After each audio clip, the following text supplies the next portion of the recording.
Hey, what's up guys? Perry the Entertainer back again for another video, and in this video we're going to talk about everything that happened at tonight's SummerSlam pay-per-view. But before we get to talk about that, just want to remind you guys to hit that subscribe button down there, as well as follow me on my Twitter at the PTE Show or at the PTE Show V2. Both accounts are active, but let's get down to business. The build-up to this event was very, very good. This card looked fantastic on paper, and most of the matches had great build-up behind them as well. Keyword most, but let's dive right into the show anyway. First match of the night, the YouTube pre-show, Dean Ambrose of the Shield versus Rob Van Dam for the United States Championship.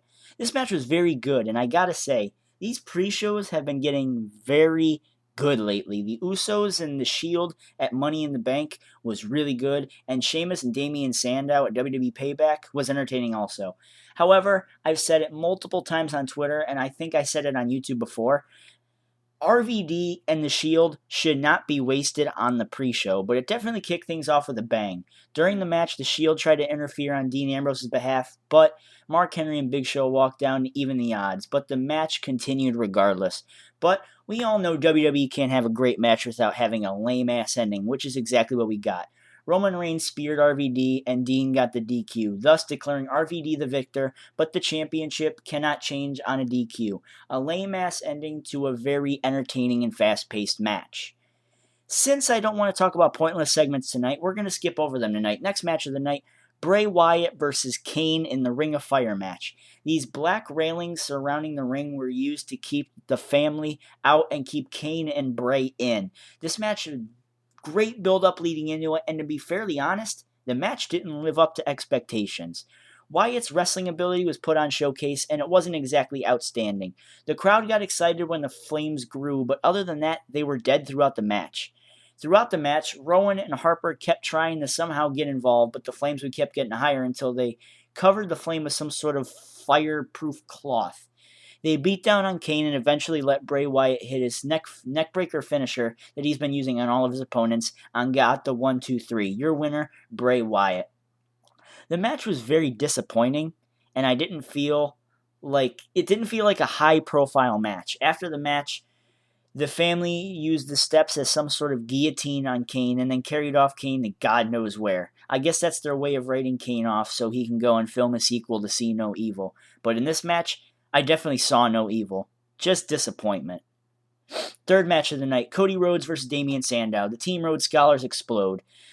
This was a match I've been looking forward to for weeks. Two young talents getting time on a main pay-per-view to showcase their abilities. The one thing I didn't like about this match was the commentary. They kept mentioning that stupid-ass feud that Cody and JBL had on the JBL and Cole show on YouTube. Other than that very minor detail, the match had that sort of technical feel. There was a point in the match where Sandow locked in an execution-like submission hold and another where Cody did a springboard dropkick. Both spots looked very good, but the ending came when Cody attempted to roll up Damian, but Damian held onto the ropes. Cody flipped out of it and hit a crossroads for the 3 count. Your winner, Cody Rhodes. It seems like WWE tries to make the Money in the Bank holder look weak by losing a bunch of matches, but eventually crawls back up the card and wins the championship. But nonetheless, another great fast-paced match and definitely an improvement from that crap fest that was a Ring of Fire match. Fourth match of the night, the World Heavyweight Championship is on the line. Alberto Del Rio against Christian. This match had very little to no build-up whatsoever, and it still bothers me that WWE wants us to take the World Heavyweight Championship seriously as a World Heavyweight Championship, but they continue to put the belt on people who just don't draw for the company. Hell, that title lost prestige back in 2011 when Edge retired. But regardless, the match had its hot spots, but overall just didn't seem too much like a match that I'd rather see on Raw or SmackDown. A very nice spot was when Christian went to hit a powerbomb off the top rope, but Del Rio countered it. Christian dropkicked Del Rio and then hit a hurricanrana off the top, which Christian has always been good at throughout his career. The end of the match came when Christian eventually hit a spear, but his nagging shoulder injury came back to haunt him. Del Rio played possum and locked in the cross arm breaker. Christian tried to fight out of it, but could not, and Christian was forced to tap out. Your winner and still World Heavyweight Champion, Alberto Del Rio. This match just seemed too much like a TV quality match, but it was an okay world title match to say the least. Some may say it was entertaining, but it just wasn't my cup of tea. Fifth match of the night, Natalya versus Brie Bella. I'm assuming this match was to make up that Natalya didn't have a match at Mania, and it's being used to film a future episode of Told Divas. To be honest, I didn't care about the match, although Eva Marie looks stunning, just putting it out there. So I went to grab a drink for the rest of the show. A review of the Gatorade that I drank, though, it was very good. It was that fierce grape one, you know. Some people don't like it, and I can understand why. Like, it's got a very sweet taste to it, and... Oh, well, hold on, guys. I'm getting a call real quick. Hello? I'm in the middle of my review. What? What do you mean I have to talk about this match? Look, I don't care if it was announced ahead of time. WWE gave us matches like these to go to the bathroom or grab something to go eat or something. Fine. Yeah. Let me get back to my review. Alright, thanks. Bye. Everybody at ringside attacked each other. The crowd was chanting for other things like JBL, Michael Cole, Jerry Lawler, and even a We Want Ryder chant. Natalya made Brie tap out and the match is over. Your winner, Natalya. There. I hope our PTE general manager is very happy right now. Alright, but in all seriousness, I did get a drink, but I came back around the 2.5 minute mark and it actually was a decent match. Sixth match of the night. The match that I've been dying to see, the Best versus the Beast, CM Punk versus Brock Lesnar. This match was made a no DQ match earlier in the night, and the crowd for this match was red hot. Now, I understand why he gave us that match, Natalya and Brie Bella, to give us a bathroom break for a match that we were definitely not going to want to miss. Lesnar played the brute throughout the entire match and was throwing Punk around like a rag doll any chance he got. This match is definitely my choice for match of the night. So much resiliency from CM Punk matched with the strength and power of Brock Lesnar equals an incredible outcome, and the addition of no disqualifications means anything can go in this match. Only adds on to the energy shown in this match by the crowd, by Lesnar Punk, by the commentary, and even by Paul Heyman, who was standing at ringside. Steel chairs and low blows were involved, as well as most of the match being held on the outside. If you missed this match for any reason, you missed out on one of the best, if not the best match of 2013 so far. Paul Heyman kept trying to interfere, and that includes breaking up a pin after a GTS by Punk that could have eventually gotten Punk the victory.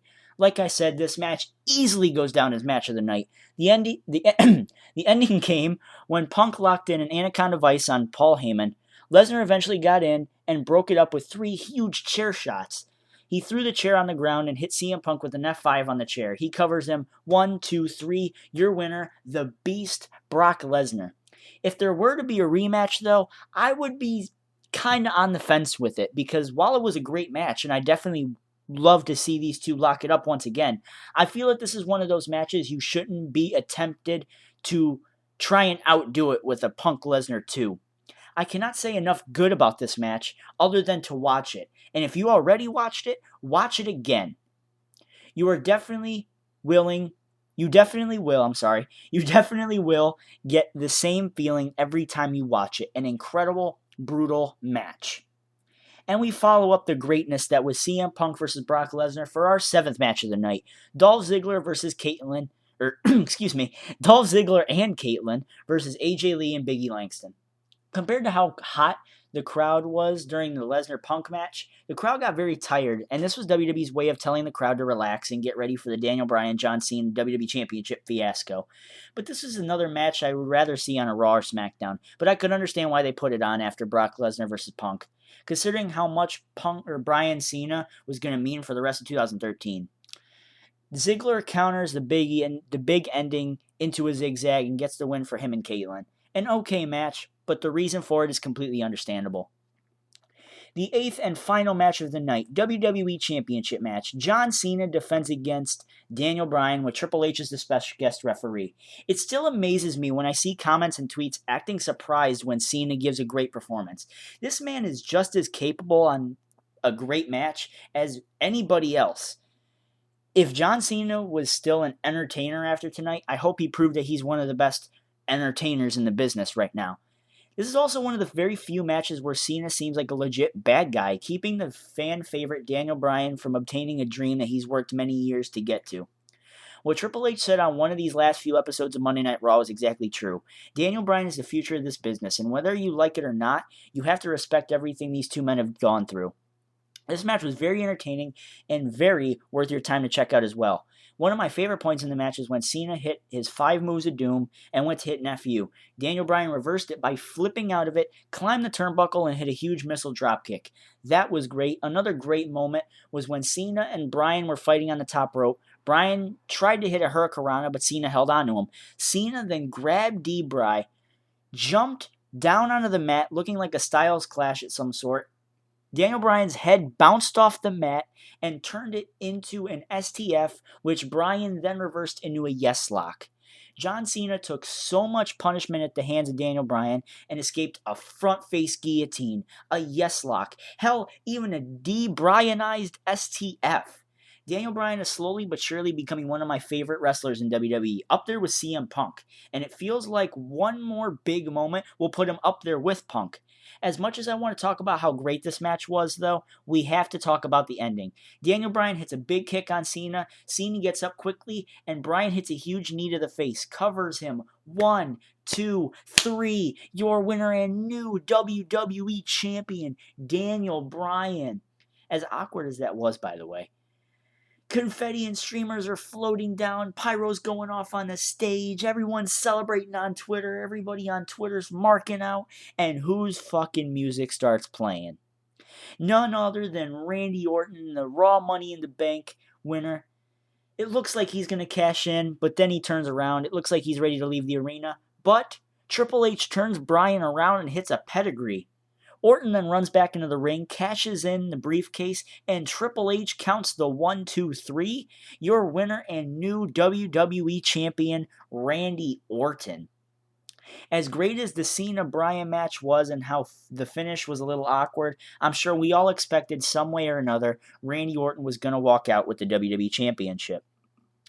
Overall, I think the last 2 hours of the show were great. I like pay-per-views like this that get the wrestling community talking about possible outcomes for this storyline. I've heard that this storyline could be lasting up to WrestleMania, but this opens many questions for tomorrow's Raw. Why did Triple H cost Daniel Bryan the WWE Championship? Where does this put Randy Orton? Where does Randy Orton stand in the McMahon storyline? And does the story end here for Daniel Bryan? Let me know what you guys have to say down in the comment section below, and I will talk to you guys later tonight for my Raw review. I am Perry the Entertainer, signing out. Peace.